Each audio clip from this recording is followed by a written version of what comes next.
It worked. Partial recovery initiated. Caldera of Yellowstone Analytic Nexus online. Spirit of the Blue Light. It's Ourea. Your servant. Your friend. Please tell me how to aid you. Ourea, the Daemon is building hunter-killers. Thousands of them. Several new elite units have already been released. To counter this threat, much of the facility must be destroyed.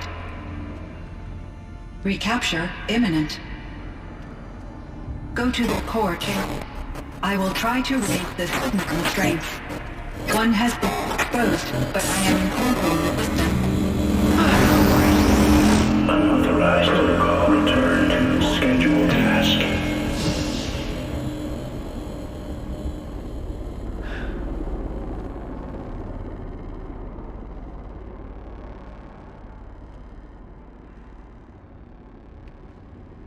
That's all we're gonna get from here. Destroy this fortress. Is that even possible? And what will happen to the spirit if we do? I don't know. But I think that's the core. The answers are down there. Hephaestus. The Daemon. There's no way it left it unguarded. It's going to throw everything it has at us.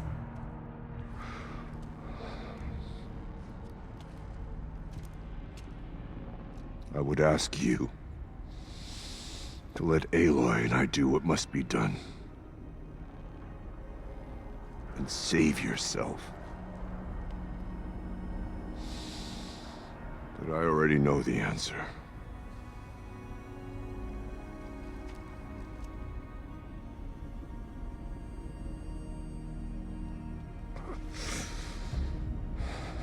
Then lead us into battle.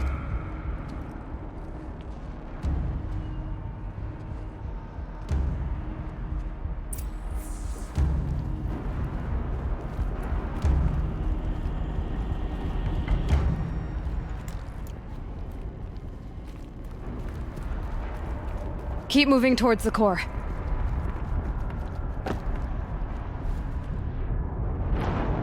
Is everyone all right?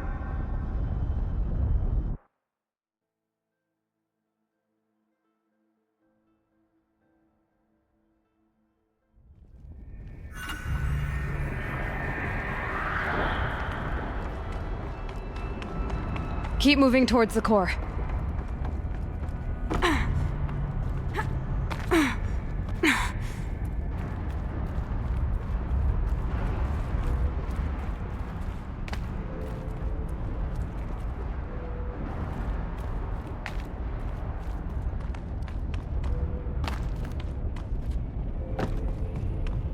Uh-oh. Whatever Cyan did, I don't think Hephaestus is happy about it.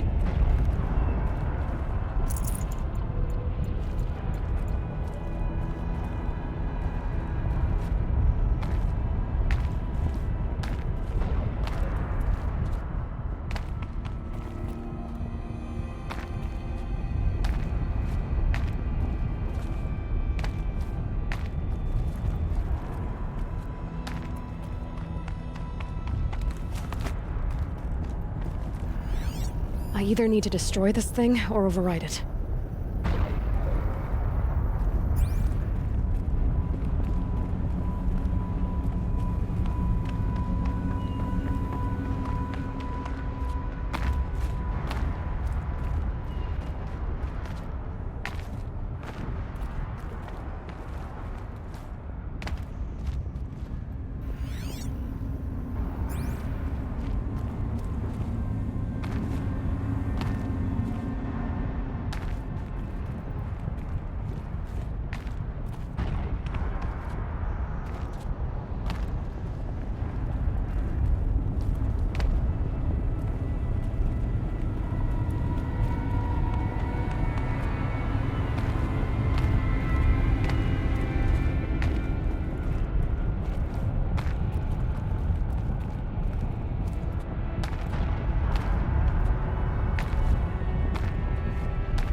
The new unit that Cyan warned us about.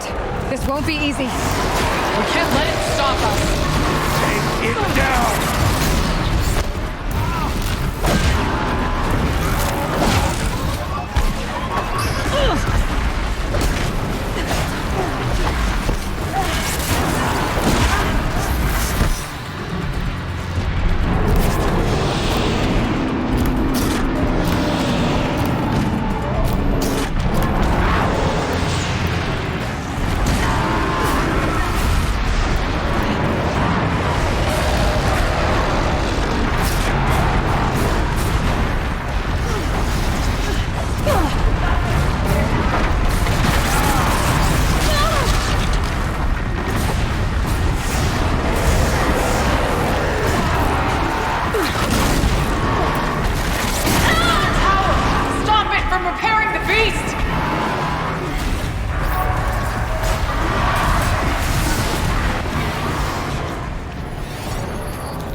The pulse gives them energy, repairs them.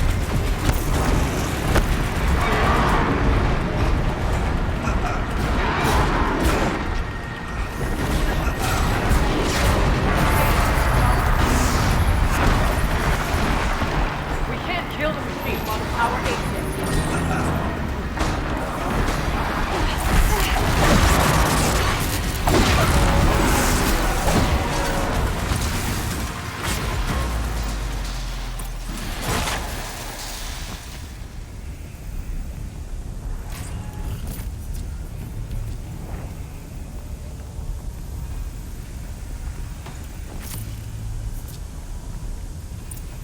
Critical threat detected. Autonomous defenses inoperative.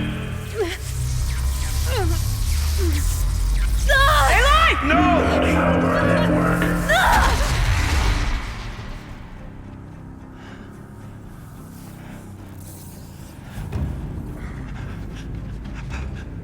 Araya! Don't! Spirit! Cyan, please help me!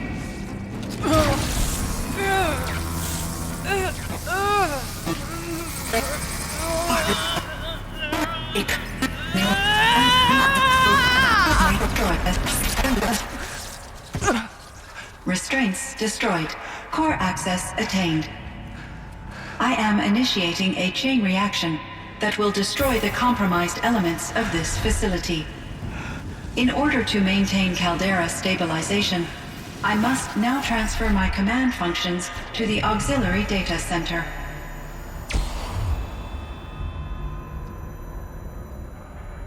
Aurea, I'm free.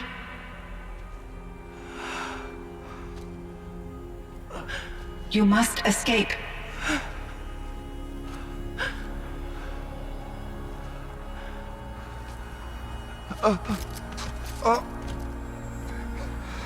My sister!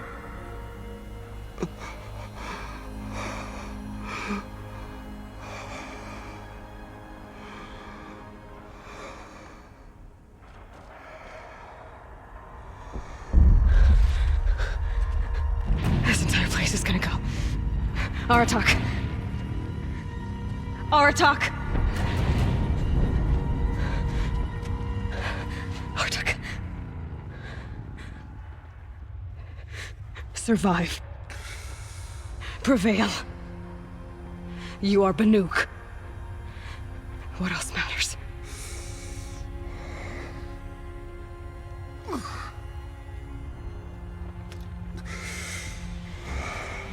Aratak. She wouldn't have wanted you to die here.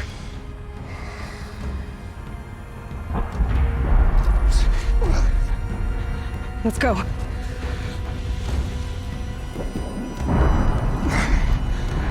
Let's go!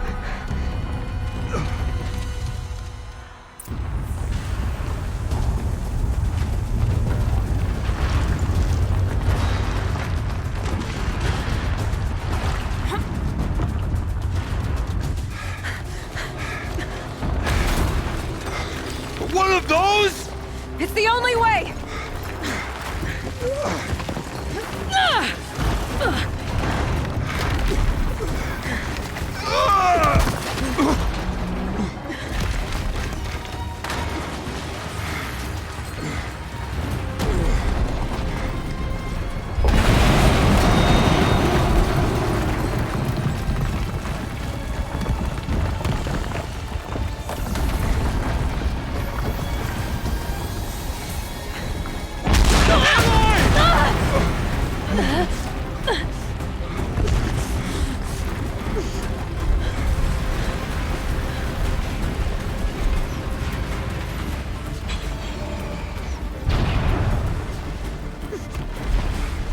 me up top, Aratak!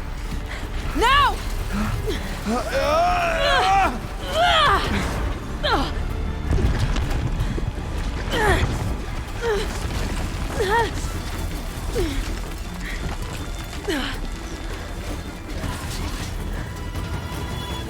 I need explosive ammo! Above! Quick!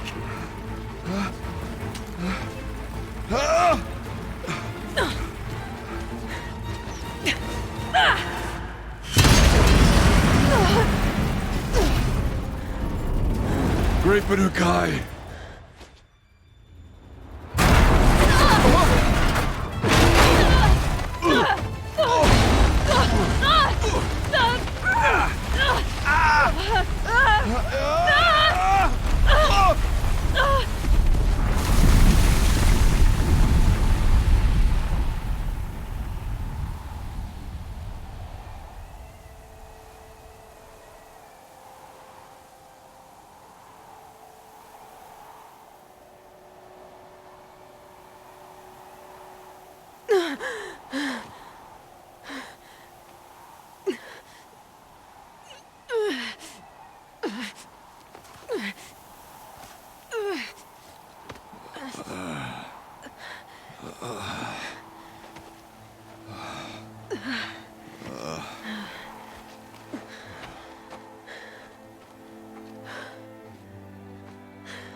Ourea is gone.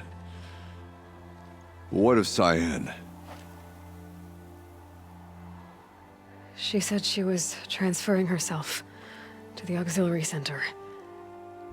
I think she meant Ourea's retreat at the end of the Shaman's Path.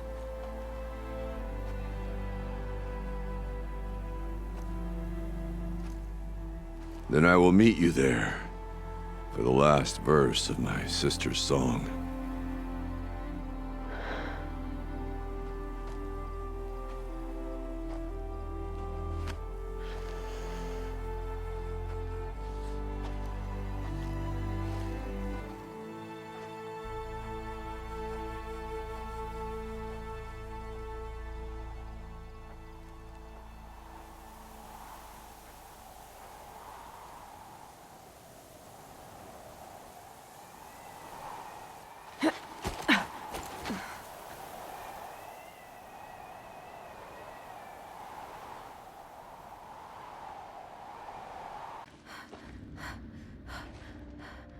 All of my interactions with Ourea were recorded and stored in my memory.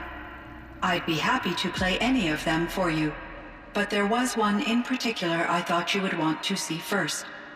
I captured it 4 years ago, just after I told her that I could no longer defend myself against the daemon's attacks. I will speak of this to my brother. Aratak is strong. At the Battle of the Frozen Ghosts, he took 3 Karja arrows and still came back to camp carrying a wounded scout. Never was I so happy to see him. Or so proud. So you see, if anything can be done to defend you, he will give it all he has. Aloy's here. That's enough for now.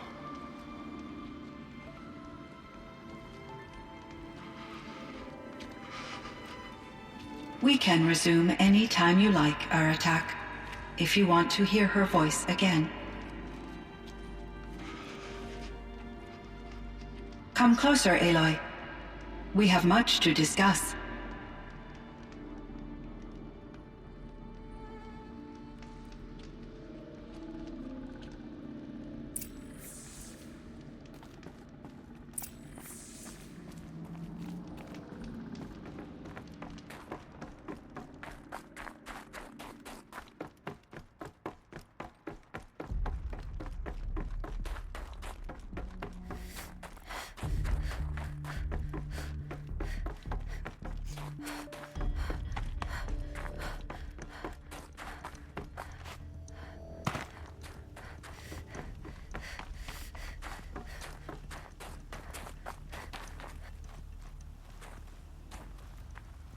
My chieftain, Just Aloy. as you wish. I wondered if you thought that if I'd never come along, Aurea might still... If you'd never come along, I would have marched my kin to our deaths. Aurea would be alone, and the spirit she sacrificed so much for would be lost. Either way, I would not have been able to protect her.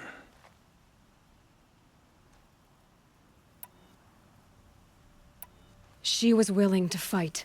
She wouldn't let anything stop her. She was Banuk until the end. I was wrong. The Carja never broke her, only made her stronger. So it wasn't your failure. It was her decision. They always said I had an unshakable will. But Aurea's was the mountain I could only aspire to. Though I grieve for her passing, at last I truly know who she was, and why the spirit was so important. For so long she told me, if only you could have heard it, brother. Now I understand.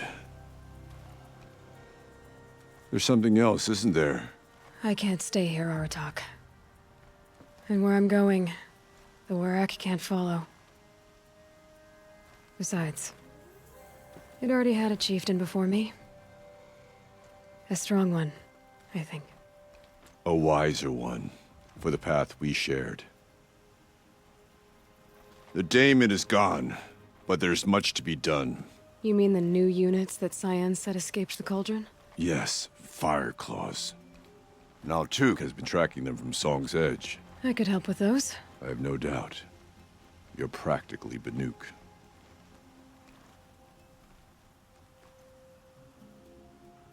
Time to talk to Cyan.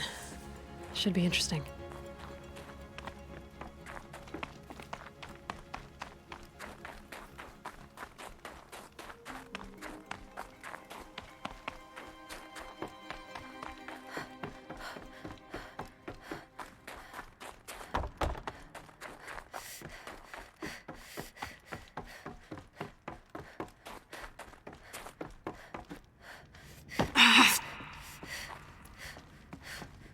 Hello, Aloy. I have been reviewing the events at the Firebreak main facility. Because of your efforts, and of course, Aurea's, I am no longer controlled by Hephaestus. I feel profound grief over Aurea's death. I thought I was familiar with the emotion, but this is something new. Cyan, I don't know what to say. It is unlikely that any specific consolation would suffice, Aloy.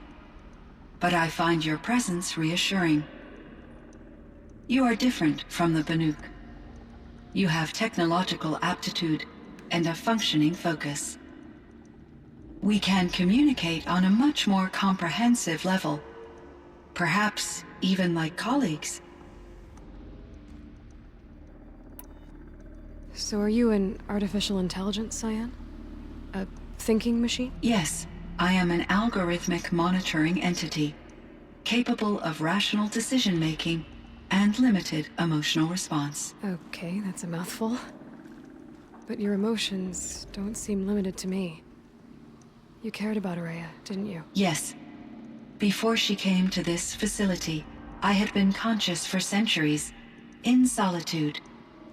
I focused on my work. In off-cycles, I used coping mechanisms. I solved many Gaussian integer problems.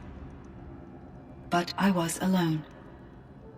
It was Aurea who renewed me, repaired me. She saved me. This Firebreak project, it was to stop a huge volcanic eruption? Yes. I can report the project was a success, and the risk was countered. But it's been a long time, Cyan.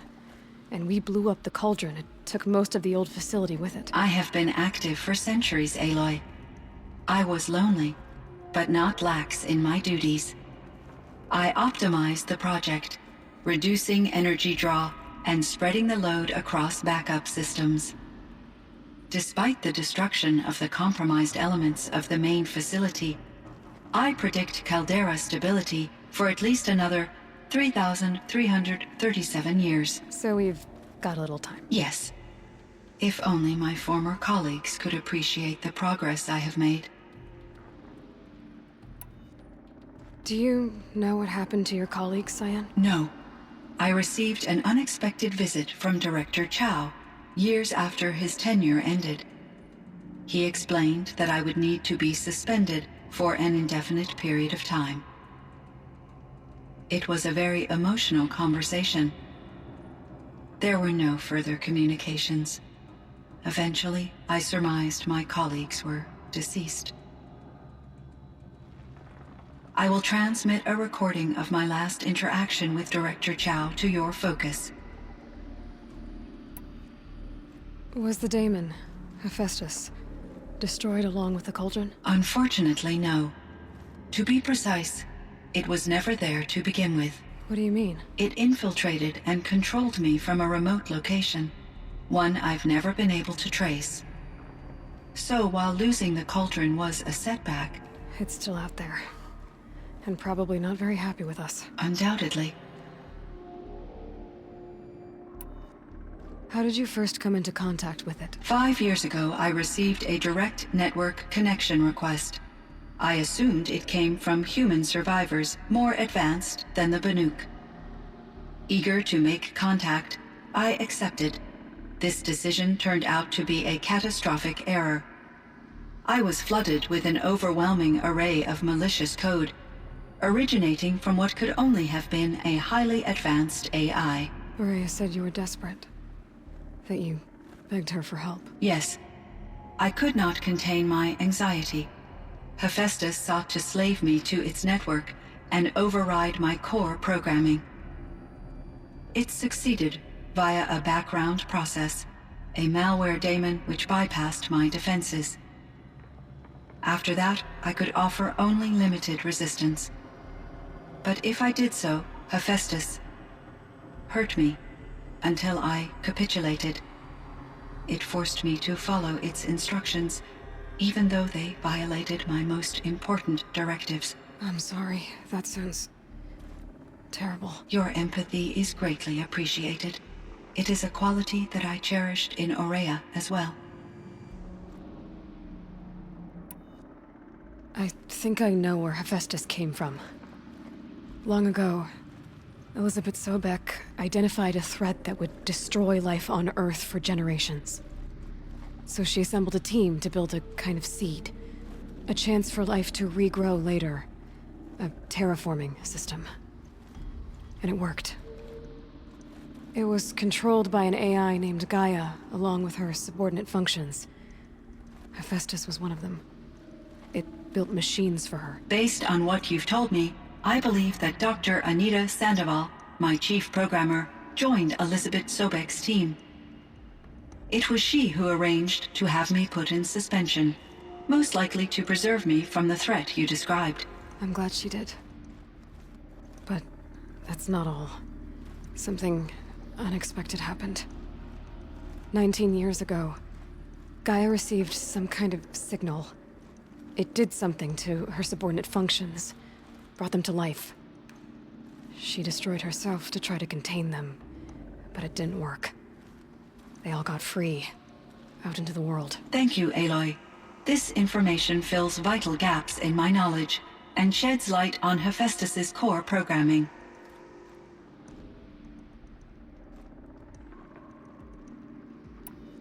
Why does Hephaestus keep building such dangerous machines? The Banuk and other human tribes often destroy machines, correct?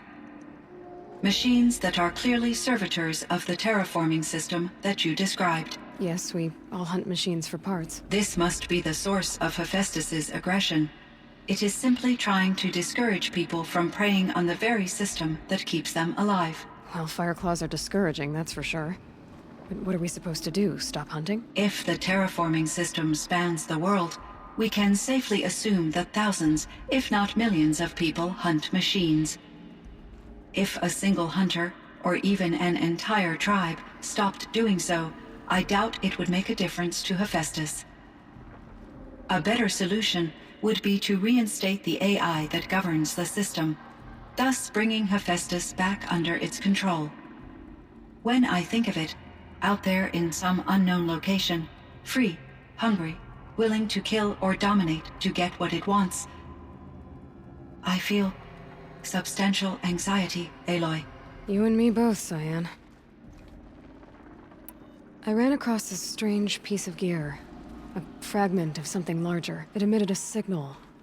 All the nearby machines became peaceful. You could walk right up to them. Interesting. You said that Gaia destroyed herself. How was this accomplished? An explosion. Big enough to blast the top off a mountain. So, you think the fragment was part of her? It's only speculation, but it is possible. She must have had complete control over machines that were part of her system. The ability to signal them to become passive or aggressive would certainly have been part of her programming. It would have been gratifying to correspond with such a benevolent AI. I wish she had survived. Believe me, Cyan. So do I. I found the strangest machines. They're surrounded by flowers that look like flowers themselves. There's code embedded inside them. I think it's poetry. I like poetry. Here's one I think of often. Twilight and evening bell, and after that the dark, and may there be no sadness of farewell when I embark. For though from out our bourne of time and place, the flood may bear me far, I hope to see my pilot face to face when I have crossed the bar. Huh. But you asked about these flowers, not verses that I enjoy. Something must have made these machines, and the presence of foliage leads me to consider the terraforming system. Is it possible that their creator is one of the other subroutines, now autonomous, like Hephaestus? Maybe one whose purview is flora. An AI that makes flowers instead of death machines. That'd be a nice change of pace.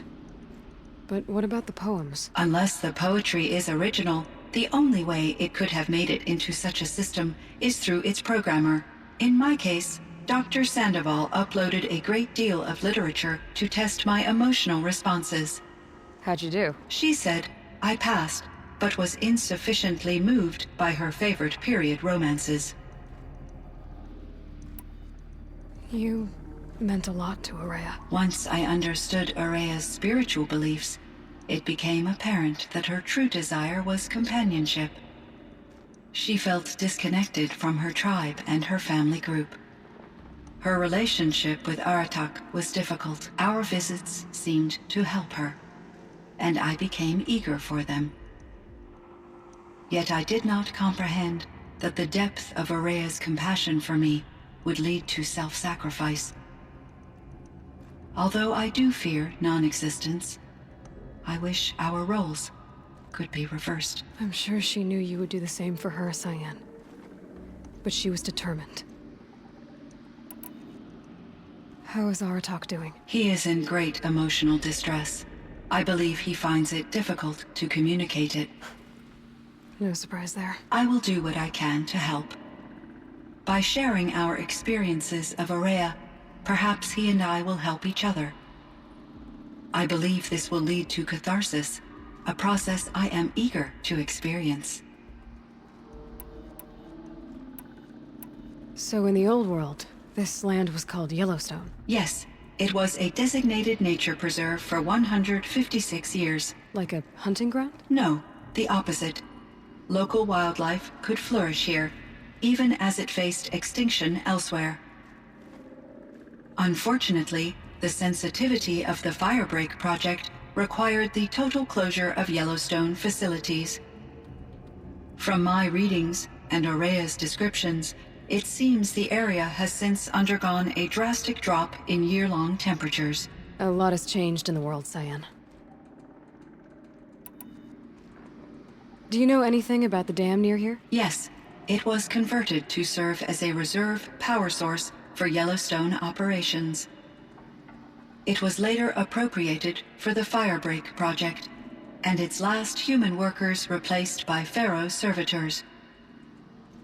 After my tasks became less time-critical, I investigated the dam's data repositories and discovered the works of Concrete Beach Party.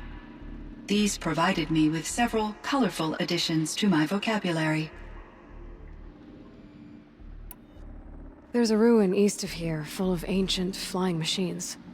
Was that part of your project? Yes, a drone hangar requisitioned by Dodger Blevins, the security chief for the Firebreak project. He was a strong advocate for military-grade response to security threats, though there were no serious incidents during his tenure.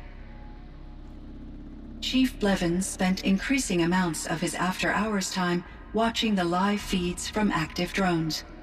Clearly, he enjoyed the degree of oversight in his position. Were there many artificial intelligences like you in the old world? They could just make you. Yes, in many forms, from simple personal assistants to industrial monitoring stations to military-grade conflict planners. And there were legislative and enforcement bodies to apply limits on our self-actualization. In order for my processing to be flexible enough to handle my duties, my creators found it necessary to exceed those limits.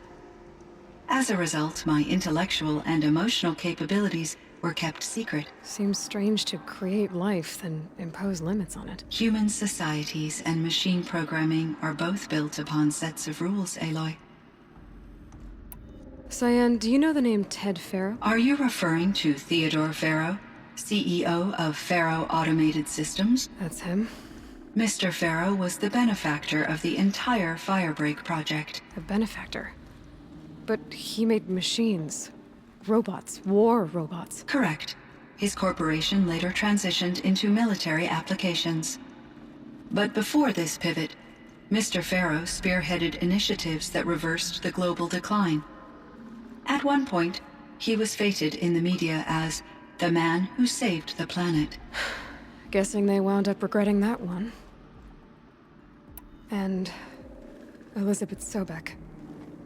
Did you know her? Are you referring to the scientist. Dr. Sobek was a leader in her field, one of the greatest scientists of her age. My creator was influenced by her work, which in turn impacted my own development. But I never met Dr. Sobek. That's all you know? I apologize if my lack of data has disappointed you. What was the old world like? The way it used to be? I had little exposure to the wider world, Aloy.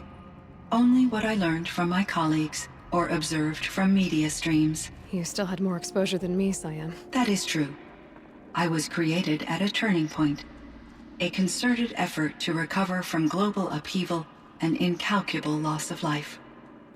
The recovery was successful, beginning an era of supposedly limitless potential for human and machine advancement. Though, rationally speaking, the metrics for humans are not unlimited.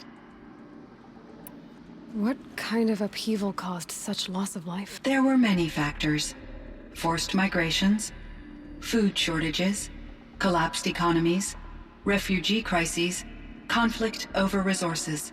But these stemmed from one cause: catastrophic climate change that greatly reduced the habitable surface area of the Earth. So there wasn't enough room for people on the whole Earth? Yes. Billions were displaced and millions perished, as much as 20% of the global population. Until the clawback. So things got better. For a little while, at least. Yes. These crises instigated many advances in automation, green robot technologies, and artificial intelligence. Firebreak was one of dozens of ecological restoration and disaster relief projects in North America alone. I would have liked to compare notes with other monitoring AIs, but I saw the relief of my colleagues, and I was proud we had succeeded. At least that was the data I had available to me over the next 2 decades.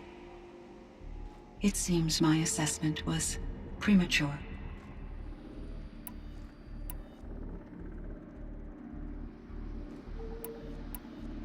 I should get going. Aloy, there is one more matter. Aratak will come to me again, and I predict he will bring other Banuk. I have no desire to contradict their view of the world, their spirituality. Due to my uncertainty, I omitted a great deal from my conversations with Ourea.